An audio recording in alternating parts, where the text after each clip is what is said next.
Amados hermanos, sean ustedes bienvenidos nuevamente, aquí los hermanos presentes y aquellos que por medio del Facebook, verdad, el Señor les ha puesto en su corazón unirnos como un pueblo, como una nación, a escuchar lo que el Señor hoy tiene para nosotros este domingo, día, verdad, de dar gracias, de reunirnos y de escuchar a Dios. Cada domingo, el primer día de la semana, para que el resto de la semana sea bendecido, sea multiplicado y prosperado, tenemos que empezarla bien. Así que los felicito porque ustedes han escogido la mejor opción.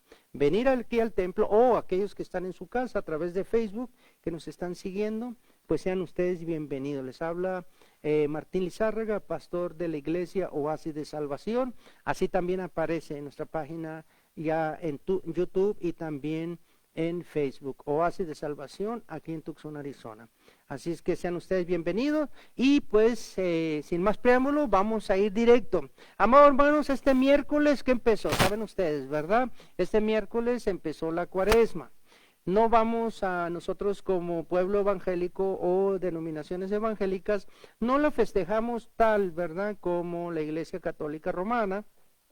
Pero sí debe de ser, ahora el miércoles pasado les compartía yo, que debe ser un tiempo de recogimiento, un tiempo de pensar y de prepararnos, porque ya pronto, ¿verdad? Si mal no estoy, el domingo 4 de abril es domingo de resurrección. Nosotros celebramos la vida, porque Jesús es vida, ¿verdad? Y vida eterna, vida inagotable. Para ese domingo tan especial, que debe ser una época o una parte de la historia de la iglesia, muy, pero muy especial, hermanos, porque ese día hubo victoria sobre la muerte. El último enemigo a vencer lo venció nuestro Señor Jesucristo, resurrectando, o resucitando, o levantándose del sepulcro. El primero, las primicias de muchos hermanos, o sea, el ejemplo para nosotros, su pueblo, de que así como a él el Señor por el poder del Espíritu Santo lo levantó, así también nos levante a nosotros, ¿verdad? Esa esperanza tiene que caber en el pueblo de Dios, porque hermanos, estamos en medio de una pandemia. Estamos en medio del sufrimiento del pueblo en el que todas las familias están ahorita sufriendo pérdidas. A propósito, ¿verdad? Un mensaje de consuelo, de consolación, un mensaje para la familia Robles Azueta por el sensible fallecimiento de la matriarca, o sea, de la madre de toda esta familia, Consuelo Robles, ¿verdad? El sensible fallecimiento sucedió hace escasos 2 días y para toda la familia Robles Azueta, muy querida por nosotros, pues el Señor les bendiga. Allá en Obregón, todos sus hijos están en diferentes partes, pero ella vivía en Obregón, también a causa, ¿verdad?, de complicaciones de este mal que nos está aquejando ahorita, del COVID. Así es que, pues, en medio de todas estas pérdidas, de todas estas separaciones, en nosotros tiene que florecer la esperanza de que la muerte no nos va a separar, de que la muerte no nos va a tener en un sepulcro, sino que vamos a salir victoriosos, así como Jesús lo hizo. Es promesa. Y si Dios lo dice, yo lo creo. Y si yo lo creo, Dios lo hace. Así es que, amados hermanos, vamos a festejar la vida de Jesús, vamos a estos días, de aquí a la resurrección, vamos a estar trabajando en los evangelios, vamos a estar trabajando todo lo que podamos de Jesús, todo lo que podamos aprender de Jesús. En el tiempo de Navidad se habla, o en el tiempo navideño, en el periodo navideño, se habla, amados hermanos, del nacimiento, se habla de la anunciación, se habla de todo ese tiempo, ¿verdad?, para hacer consciente al pueblo. Pues bien, en este tiempo en el que la resurrección está próxima, tenemos que hablar del ministerio de Jesús, de sus milagros, de su vida, cómo inicia su ministerio, para que nosotros podamos entender y que el día de resurrección, ese día, si el Señor nos presta vida, estemos en este lugar, sí, festejando, después de haber, ¿verdad?, afilado el hacha todo este tiempo, que lleguemos a ese domingo listos y filosos ¿verdad? Para poder entender bien lo que es la resurrección. Así es que en esa dirección, hermano, vamos a tener nuestra enseñanza el día de hoy. Y hoy vamos a hablar, hermano, del inicio. Del inicio, hay una parte antes, Melanie, el inicio, nombre y la escritura. Ese es el tema. Jesús inicia su ministerio terrenal. El texto que vamos a estar trabajando y todos estos días vamos a estar trabajando en el Evangelio según San Lucas. Hoy estamos en el capítulo 4, versículo del 1 al 13. Y ahí está, le vamos a lectura para entrar, ¿verdad?, en esa dirección. Y entramos a ver lo que el Señor tiene para nosotros y cómo quiere revelarse. Dice: Jesús, lleno del Espíritu Santo, volvió del Jordán y fue llevado por el Espíritu al desierto por 40 días, y era tentado por el diablo, y no comió nada en aquellos días, pasados los cuales tuvo hambre. Entonces el diablo le dijo: si eres hijo de Dios, di a esta piedra que se convierta en pan. Jesús respondiéndole dijo: escrito está, no solo de pan vivirá el hombre, sino de toda palabra de Dios. Y le llevó el diablo a un lugar, a un alto monte, y le mostró en un momento todos los reinos de la tierra. Y le dijo el diablo: a ti te daré toda esta potestad y la gloria de ellos, porque a mí me ha sido entregada, y a quien quiero la doy. Si tú, postrado, me adorares, todos serán tuyos. Respondiendo Jesús le dijo: vete de mí, Satanás, porque escrito está, al Señor tu Dios adorarás y a él solo servirás.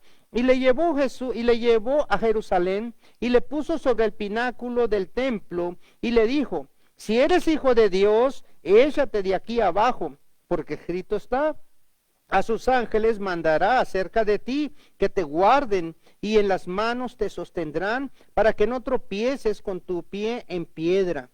Respondiendo Jesús le dijo: dicho está, no tentarás al Señor tu Dios. Y cuando el diablo hubo acabado toda tentación, se apartó de él por un tiempo. Por un tiempo. Quiere decir que la tentación en la vida de Jesús llegó. Amado hermano, primeramente, ¿verdad? ¿Quién era Jesús? Era un hombre común y corriente, pero también era Dios. ¿Está usted de acuerdo? La palabra así lo dice. 100% hombre, 100% Dios. La Biblia dice que después, ahí lo puede usted ver en el capítulo 1 y 2, ¿verdad? En el nacimiento de Jesús, el Espíritu Santo vino sobre María, la sombra la protege, la sombra desciende sobre ella del Espíritu Santo, y ese santo ser que nació, dice la palabra, sería llamado Hijo de Dios. O sea, 100% hombre, 100% mujer. Perdón. María era mujer, ¿verdad? 100% hombre y 100% Dios. ¿Está usted de acuerdo? La palabra lo dice, sería ilógico ir en contra de lo que la Biblia estipula. Ahora bien, amado hermano, todo inicio, porque hay una época en el tiempo de Jesús, a los 8 días, según la tradición judía, acuérdense que él nació en un hogar judío.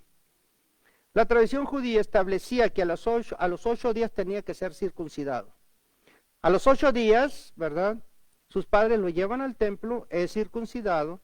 De ahí sus padres, practicantes, ¿verdad?, de la ley mosaica, cada año descendían desde el norte de Israel, o sea, en Nazaret, en la región de Nazaret, hasta Jerusalén. Descendían a que iban al templo a festejar lo que la Biblia estipula como la fiesta de los panes sin levadura, o sea, la Pascua, la redención, el salvamiento que hizo Dios de haber sacado, ¿verdad?, al pueblo de Israel de la esclavitud ejercida por el pueblo de Egipto. Así es que cada año iban. Ahora, los niños por lo regular no entraban a ese festejo hasta que cumplían 12 años. Así lo marca y lo estipula, ¿verdad?, la tradición.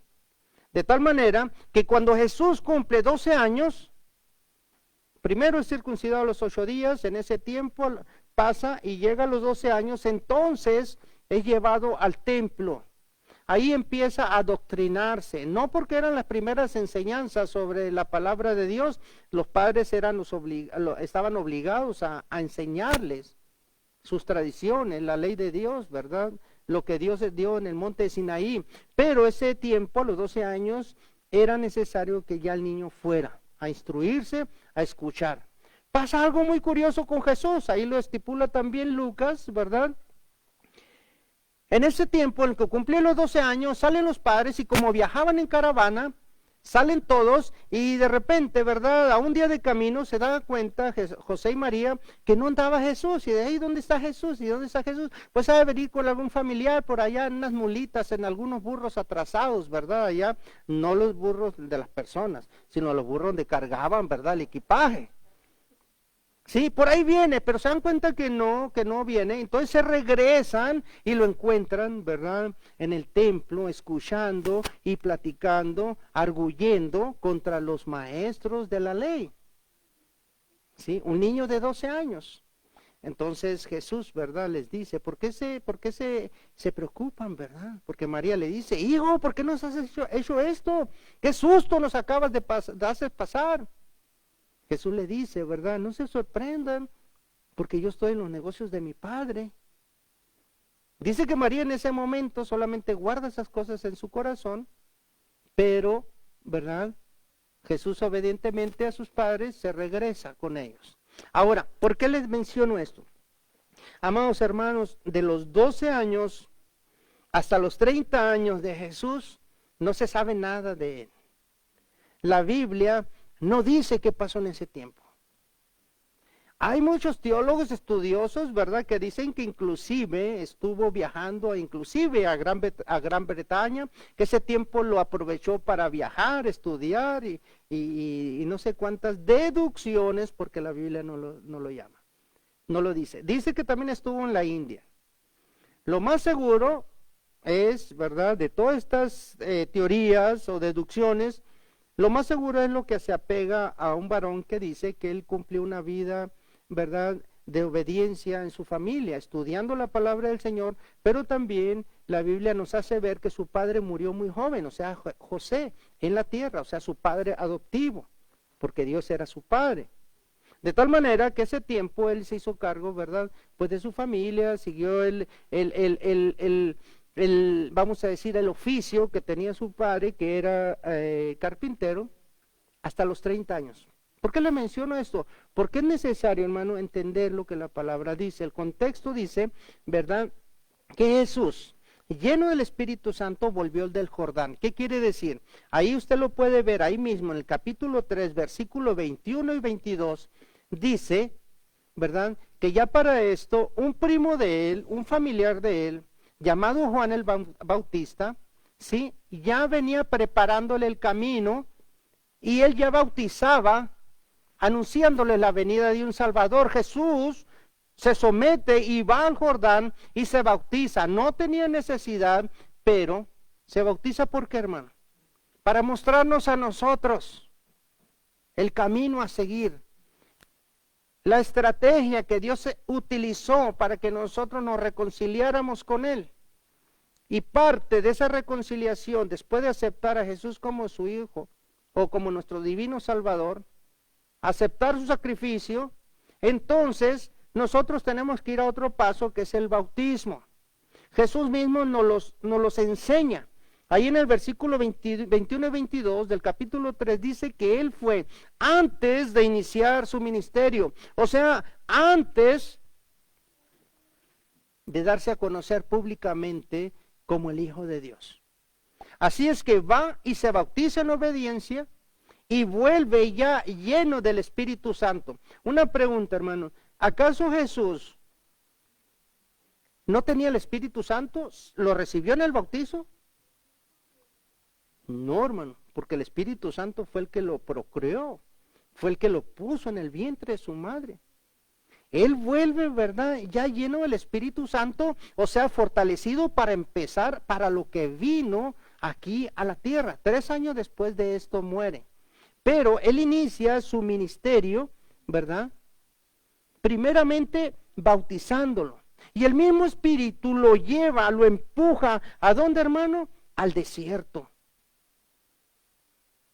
Y yo quiero que tú reflexiones en esto. Antes de que nosotros empecemos con las tentaciones que sufrió él en el desierto, yo quiero que reflexiones en algo. Mira, la Biblia marca cuando nosotros somos nuevos creyentes o cuando nosotros nacemos espiritualmente, la Biblia marca, sí, que nosotros somos nuevas criaturas. El desierto es muy comparado, aquí como lo menciona la palabra, es muy comparado a la vida. ¿Sí? La vida en el desierto, pues por lo regular es de sufrimiento, es de escasez, eso es lo que es un desierto. Así es la vida antes de nuestro Señor, o antes de que nosotros aceptemos a Jesús como nuestro Señor y Salvador. Nuestra vida es demasiado complicada, llena de sufrimiento. Muchas veces ya no sabemos ni por qué sufrimos, pero sufrimos. Pero aun cuando llegamos a Él, nos enseña que cuando nosotros entramos a la vida en santidad, vamos a tener tentaciones. Satanás va a insistir en nuestras vidas. Por eso es que muchas veces nosotros decimos, estaba mejor antes de recibir a Jesús, vivía con menos preocupaciones. Ahora, ¿verdad? Hay una guerra interna, y sí, efectivamente hay una guerra. Empieza una guerra por nuestra alma. De tal manera que las tentaciones que sufre Jesús también las vamos a sufrir nosotros. Ahorita lo vamos a ver. Pero vamos a empezar, ¿verdad? Diciendo que para que Jesús pudiera ejercer el ministerio al que fue llamado, primeramente tenía que ser tentado, tenía que ser probado, tenía que ser, ¿verdad? Con fuego, hermano, ser, ¿verdad? Literalmente, ahora sí que probado, para que no hubiera ninguna duda, no solamente en él, sino todos los demás, de que él era el Hijo de Dios. Aprendamos una cosa de esta enseñanza. El objetivo de esta, vamos a decir así, reflexión, de este sermón, es verdad que nosotros, hermano, como está ahí en la pantalla, conocer de Jesús. Ese es el objetivo, conocer de Jesús. Además de ser una ordenanza, a nosotros se nos llama, ¿verdad?, a escudriñar la Biblia. También nos permitirá ver con más claridad la intención del Padre desde el inicio de la creación. O sea, cuando el hombre desobedeció, tenemos nosotros que conocer el objetivo de Dios. ¿Y cuál ha sido el objetivo de Dios desde que el hombre desobedeció? Reconciliarlo a sí mismo, o sea, traernos a él mismo. ¿A través de qué, hermano? A través del sacrificio de su Hijo unigénito. Ese es el objetivo. Ese es lo que Dios ha querido desde que el hombre desobedeció, volvernos a juntar con él, porque el pecado nos separa de él. De tal manera que a través de Jesús no puede ser por ninguna obra que tú o yo hagamos. No hay algo que tú y yo que hagamos bueno que nos reconcilie con Dios. El profeta Isaías dice, ¿verdad?, que la mejor de tus acciones o mis acciones, por más buenas que sean, son como trapos de inmundicia. O sea, no hay nada que nosotros podamos hacer para reconciliarnos con Dios.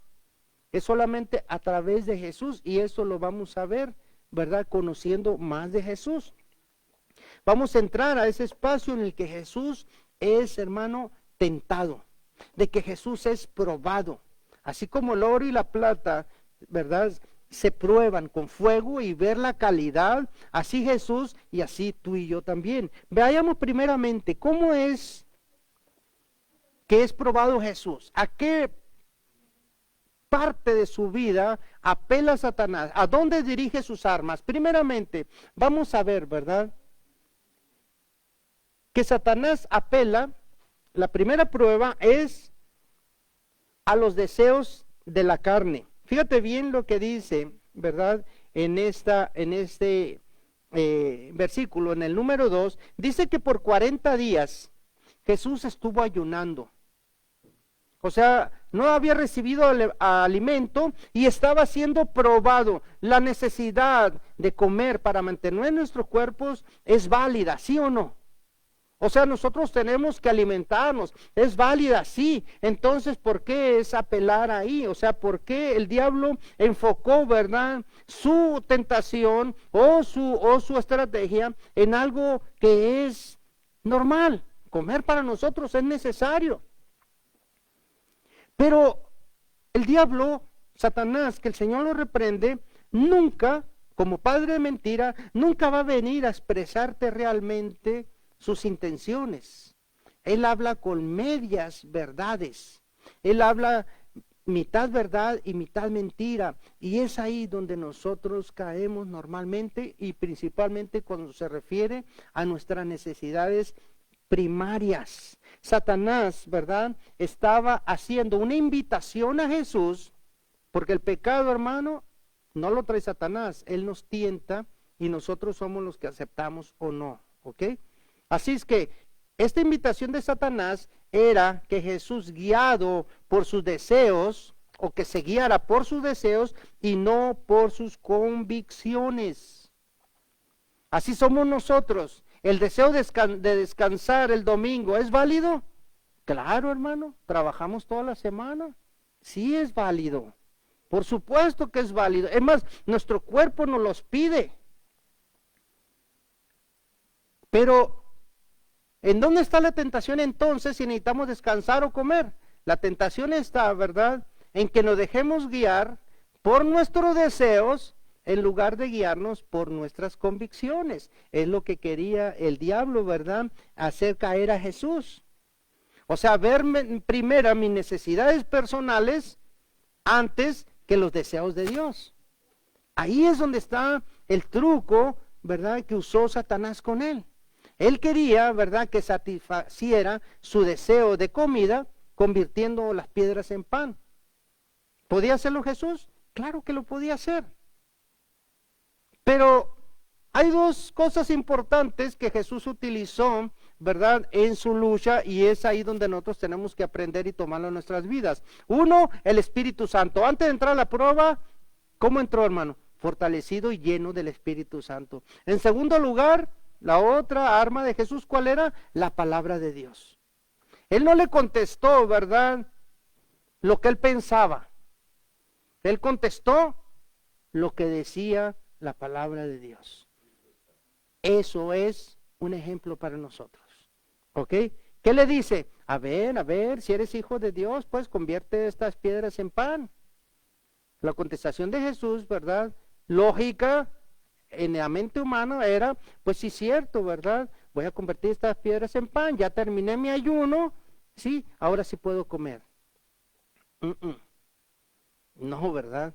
No, el Señor le contesta, ¿verdad? Escrito está. O sea, como diciéndole a Satanás, hey, no es lo que yo creo, no es lo que yo pienso, no es lo que me enseñaron mis papás o nadie, no. Es lo que dice la Biblia, y dice que no solo de pan vivirá, ¿quién? El hombre.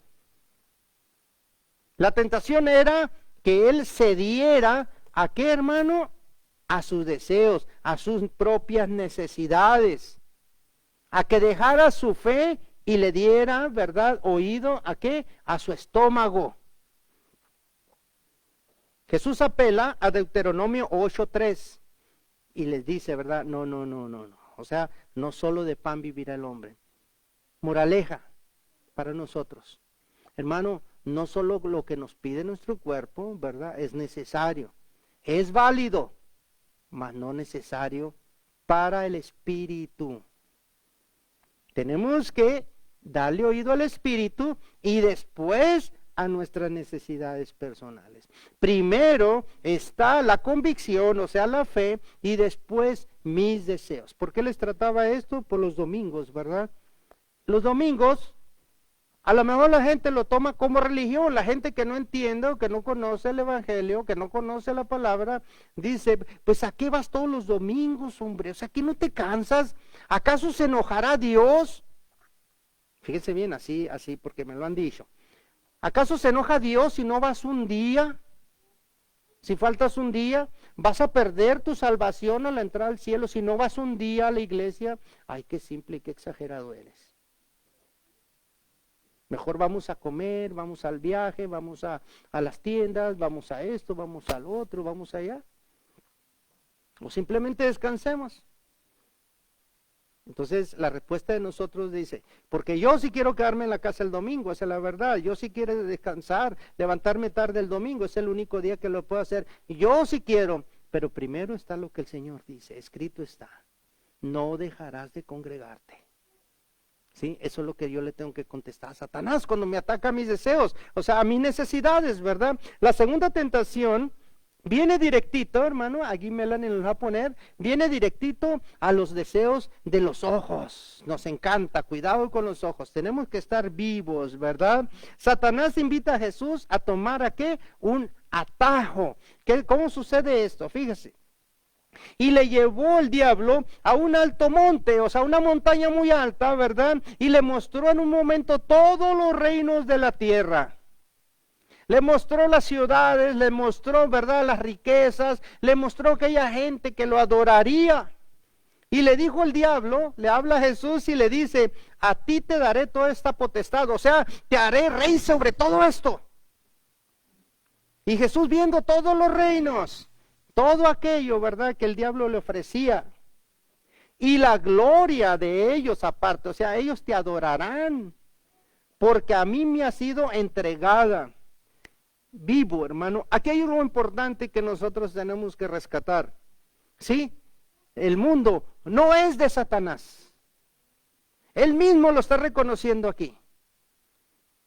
Fíjense lo que dice. A mí me ha sido entregado. No dice, yo lo crié, yo lo hice, soy dueño. No, dice, a mí me ha sido entregado. ¿Quién le entregó este reino a Satanás? ¿Quién le entregó el poder del sistema en el mundo? Dios, hermano. Dios es soberano, Dios es sobre todo. Exacto, Dios. Él no le dijo, yo lo crié, me dice, a mí me ha sido entregado, ¿ok? Por voluntad de Dios.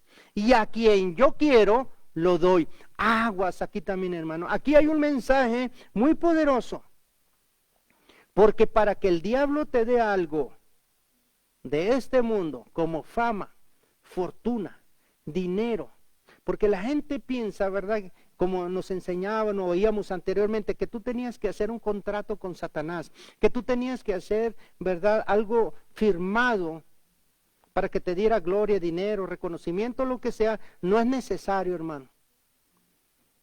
¿Sí? Porque solamente tienes que postrarte e ir a Él, y solito, ¿verdad?, te puede llegar.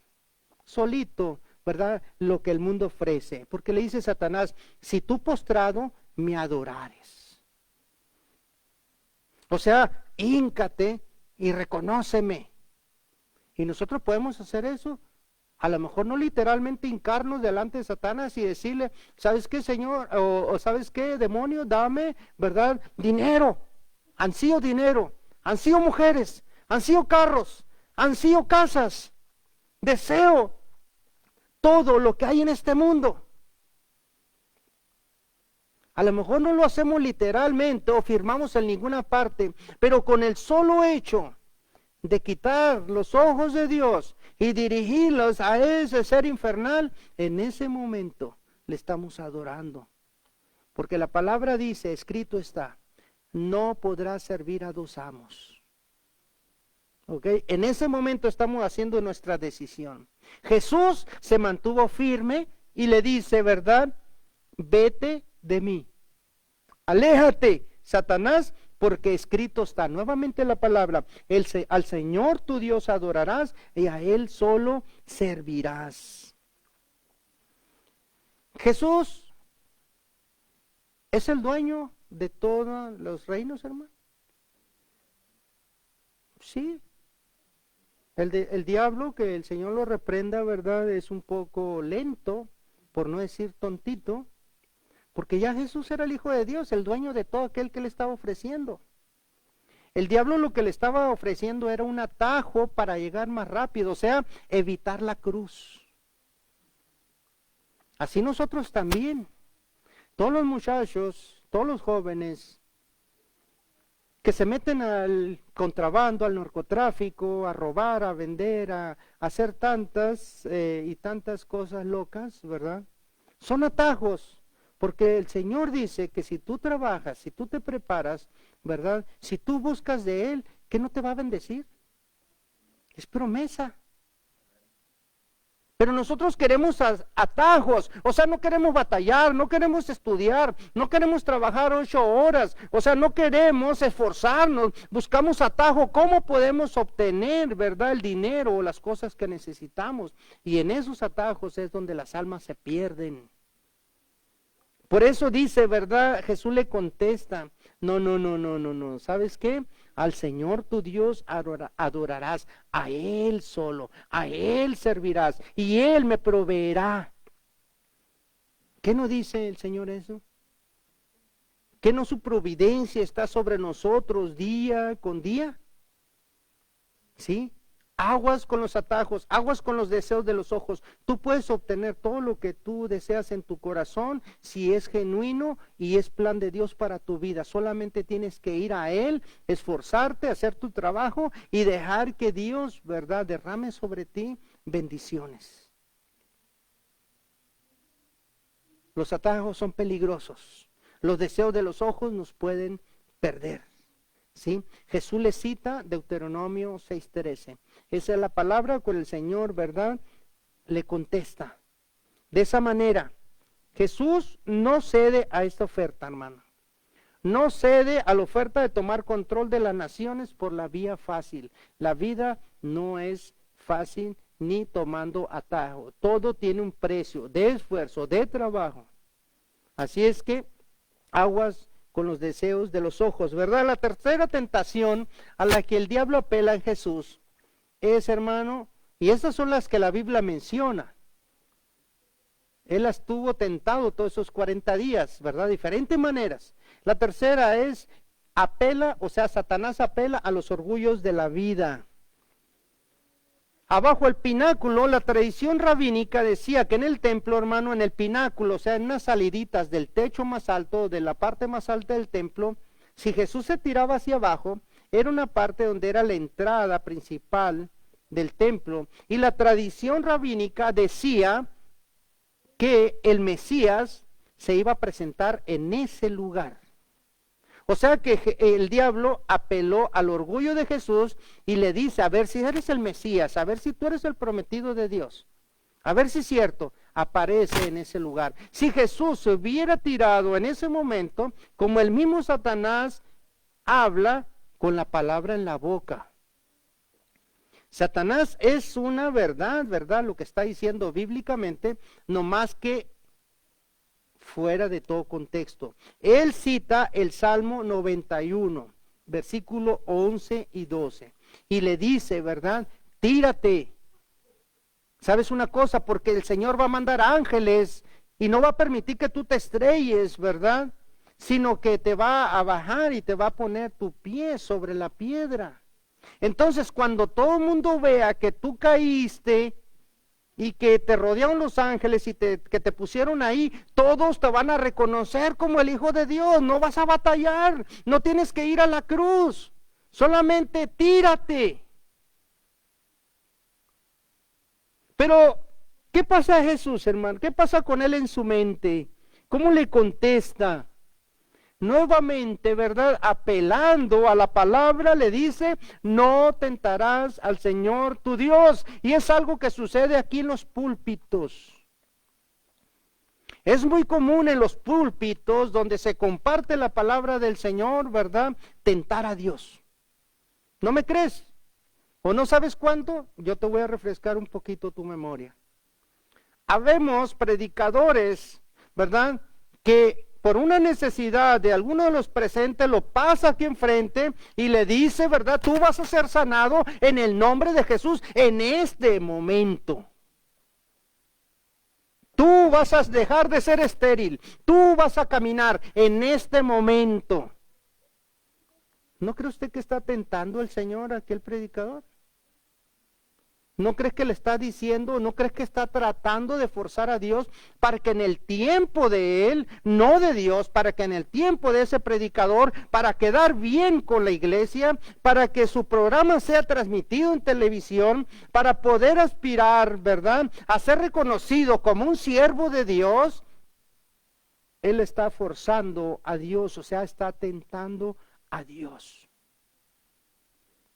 Cuando la palabra dice que no lo debes de hacer. Cuando la palabra dice que si tú estás afligido, declares la victoria en ese momento, pero por medio de la oración. Que tú vayas al Señor, que todas tus peticiones sean, ¿verdad?, a Dios. Y dice que tienes que ir con acciones de gracias, que tienes que ir en oración. No dice, ¿verdad?, que tú tientes al Señor y que le digas, en este momento se va mi enfermedad, Señor, en este momento. No, es en el tiempo de Dios. Es cuando Él así lo decida. En el tiempo de Dios Jesús fue tentado. En el tiempo de Dios Jesús, ¿verdad?, fue también adorado por los ángeles. Los ángeles mismos le servían. En el tiempo de Dios, cuando tu vida está bajo alguna prueba, inclusive cuando está bajo alguna tentación, es por la providencia de Dios que se va a resolver en su tiempo. ¿Y qué tiene que hacer uno, hermano? Es oración, comunicación con Dios, para que Él en su infinita soberanía y cuando Él así lo decida, llegue el alivio a tu vida. La oración es ir a Dios, es hablar con Dios, pero la contestación depende de Él. ¿Ok? Así es que de esta manera Jesús, ¿verdad?, es tentado en cuanto a su orgullo. ¿Para qué necesitaba ser crucificado si en ese momento podía ser reconocido? ¿Para qué necesitas ir a la iglesia, tú joven? ¿O para qué necesitas ir a una universidad, joven, esforzarte 5 o 6 años? ¿Verdad? Si puedes vender droga ahorita y puedes traer el carro que tú quieras en este momento. ¿Para qué quieres ser doctor, verdad? Mejor vende droga, roba carros y vas a poder tener todo lo que los doctores tienen. ¿Verdad? El orgullo, los ojos, amado hermano, es como Satanás nos tienta. Y sabes una cosa, hermano, ya para concluir, las mismas estrategias de Satanás que usó con Jesús siguen en nuestros días. La misma, ¿verdad? La misma. Aquí podemos ver, hermano, sí, cómo Jesús es tentado. Pero yo quiero que reflexiones, antes de despedirnos en este día, yo quiero que reflexiones en 5 cosas, ¿sí?, antes de retirarnos. Primeramente, que en la tentación de Jesús nosotros somos prácticamente, así como vamos a ser salvos como Él, así como vamos a ser levantados del sepulcro, también como Él, también hay 5 cosas que yo quiero que tú pienses. Primeramente, nosotros tenemos el mismo que tuvo Jesús, ¿estás de acuerdo? Es el mismo ser demoníaco que tentó a Jesús allá en el desierto en Jerusalén, es el mismo que nos tienta a nosotros aquí en América. ¿Ok? Es el mismo enemigo. Pedro, ¿verdad? En la primera de Pedro así lo dice, 5, 8 y 9. Sed sobrio, dice, y velad, para que vuestro enemigo, el diablo, ¿verdad?, que anda como ¿qué? Como león rugiente. Es el mismo. Tenemos el mismo enemigo. Número 2, tenemos las mismas tentaciones, ¿sí o no? Los deseos de nuestra carne, los deseos de nuestros ojos y los deseos del orgullo propio del hombre. Son las mismas tentaciones. Tercero, tenemos también, así como tenemos las mismas tentaciones, también tenemos las mismas herramientas que tuvo Jesús. Tú tienes las mismas herramientas con que Jesús derrotó a Satanás. ¿No tienes acaso el Espíritu Santo? ¿No dice la palabra que una vez que confieses a Jesús como tu Señor y Salvador, vas a ser o fuiste sellado con el Espíritu de Dios, con el Espíritu Santo? Entonces tú tienes al Espíritu y está lleno del Espíritu. Solamente tienes que escucharle. Ahora, ¿cuál es la segunda arma que Jesús usó? La palabra. ¿Tú tienes la palabra? ¿Tienes Biblia en tus manos? Ah, bueno, ahí está el arma, ¿verdad? En Efesios lo describe claramente. La espada es la única defensa que tiene el creyente es la que usó Jesús. ¿Ok, amado hermano? La cuarta, Jesús tuvo fe en el plan de Dios. ¿Tienes tu fe en el plan de Dios? ¿Reconoce los tiempos del Señor? Así nosotros en la guerra espiritual, ¿verdad? Ahí en Efesios 6:16 nos lo recuerda, que nuestro escudo para los ataques o los dardos de fuego de Satanás, que es el escudo que se llama fe. Yo tengo fe en que Dios proveerá. Así de esa manera. ¿Cómo? En su tiempo. No, ¿verdad? Aceptando atajos, los dardos de fuego que Satanás nos pone. Ahora, la quinta, Jesús oró con fe. 40 días ayunando. ¿Tienes tú unos minutos diarios para orar? Esas son las armas que Jesús usó. Ahora, una de las verdades más consoladoras para el creyente, para su iglesia, como tú y como yo, que Jesús nos entiende. Jesús sabe cuando estamos en la prueba. Jesús sabe cuando somos tentados. Jesús nos conoce porque Él lo sufrió, Él lo vivió. Tú nada más tienes que ir a Él. Y cierro con este pasaje maravilloso, hermano. Léelo 2, 3, 4, 5 veces. Y entre más lo leas, más te va a hablar. ¿Sí? Estas cosas os he hablado, dice Jesús, para que en mí tengáis paz. En el mundo tendréis aflicción. Lo vivimos. Pero confiad, yo he vencido al mundo. Y si Él lo hizo y nos ha enseñado el camino y cómo hacerlo, hermano, nosotros tenemos que confiar, ¿verdad? Porque Él lo hizo. Y Él me está preparando un lugar ahorita, ¿verdad? En el reino celestial, un lugar, una morada para mi vida. Por lo tanto, si el COVID, si cualquier otra bacteria, si cualquier otra enfermedad usada por Dios para llamarte ante su presencia, tú no te preocupes, porque hay algo que se propaga más rápido que la mutación del COVID africana: el miedo al COVID. Eso es, y se propaga más rápido. Pero que Jesús, o Jesús, ¿qué nos dice? Confíen, confíen. Yo derroté a la muerte y tú también lo vas a hacer. ¿Sí? El Señor les bendiga, ¿verdad? Vamos a ponernos en nuestros pies para despedirnos. Un saludo muy afectuoso, hermanos, a todos aquellos que se han unido, ¿verdad?, como pueblo a escuchar la voz de Dios. ¿Sí?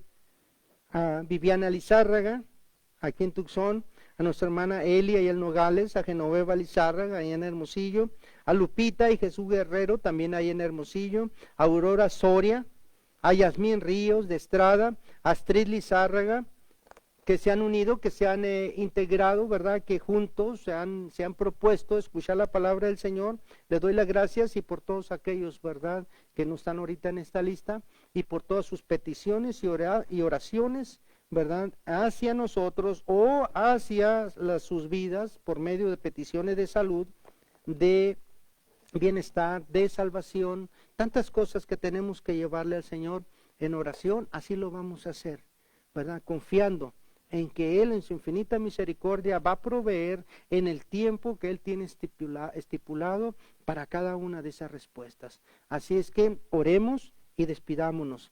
Padre Todopoderoso, amado Dios, en tus manos ponemos cada una de las peticiones, Señor, que tu pueblo delante de ti, Señor, trae, con la fe de que solamente tú puedes, Señor, darles una respuesta. Nos declaramos, Señor, inservibles, nos declaramos inútiles para resolver muchos de los asuntos, Señor, relacionados con nuestra vida. Pero descansamos en el hecho de que tú tienes control sobre todas las cosas, sobre todas las vidas, sobre toda carne y sobre todo espíritu. Es por eso que a ti venimos y las depositamos, Señor. Tu iglesia aclama para que estas oraciones sean, Señor, vistas por tus santos ojos. Padre Todopoderoso, en el nombre de Jesús, hemos venido hasta este lugar en obediencia, declarando, Señor, nuestra grande necesidad de ti. Padre, este siervo inútil, por el poder conferido por tu Santo Espíritu, bendice a tu pueblo, bendice a tu iglesia, en el nombre todopoderoso del Padre, del Hijo y del Espíritu Santo. Amén. Amados hermanos, que el Señor les bendiga, quedamos despedidos. Gracias.